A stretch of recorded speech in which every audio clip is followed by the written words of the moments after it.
Former President Donald Trump proposed a transparency rule to hold hospital spending accountable. President Biden put this into law, and as of March 2022, 345 warning notices have been sent out to hospitals across the country. 345. And for more on why this matters, let's bring in the founder and CEO of OpenTheBooks.com, Adam Andrzejewski. Adam, welcome back.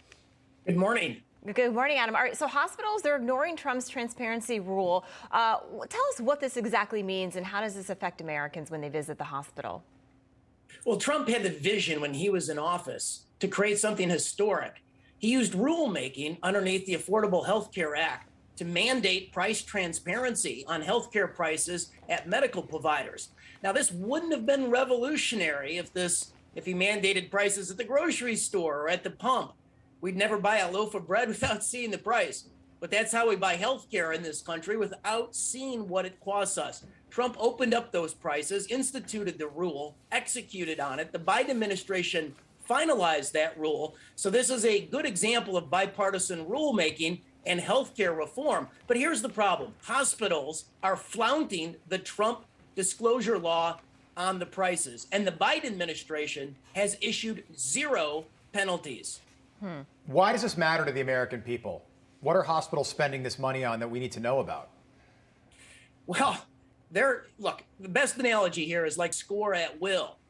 Rob, we did in 2019, our organization at OpenTheBooks.com, we studied 82 of the largest nonprofit hospitals in the country. And here's what we found. These nonprofit hospitals were racking up big profits. 2 points on the record. Number one, their return on investment was 24% at these nonprofit hospitals. They had hundreds of billions of dollars worth of net assets on their balance sheets. Number two, their CEOs were making big profits at these nonprofit hospitals while the American people were getting health care poorer. We took a look at Ascension Healthcare. In a 4-year period, their CEO racked up $59 million of cash compensation. At Kaiser out in California, they racked up $30 million of cash compensation.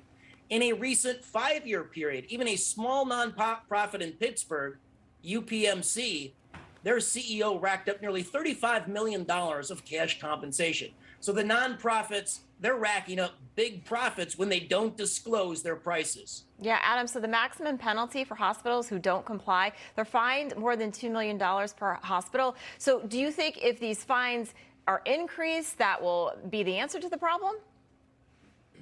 Well, they need to enforce it. They need to start levying that fine. The minimum fine, according to the Wall Street Journal, is $109,000 per hospital. There's an organization called Patient Rights Advocate, and they did a study recently, and that's what they found. 86% of hospitals are not posting their prices, including 3 of the largest hospital chains across the country. So you have 3 of the largest hospital chains. In 1 year, they racked up $120 billion worth of profits, and only 2 hospitals out of 361 that they own were posting their prices. And so the Biden administration needs to start enforcing the law. They need to start levying penalties. Adam Andrzejewski, good to see you as always. Stay on top of it. I know you will. Thank you. Thank you.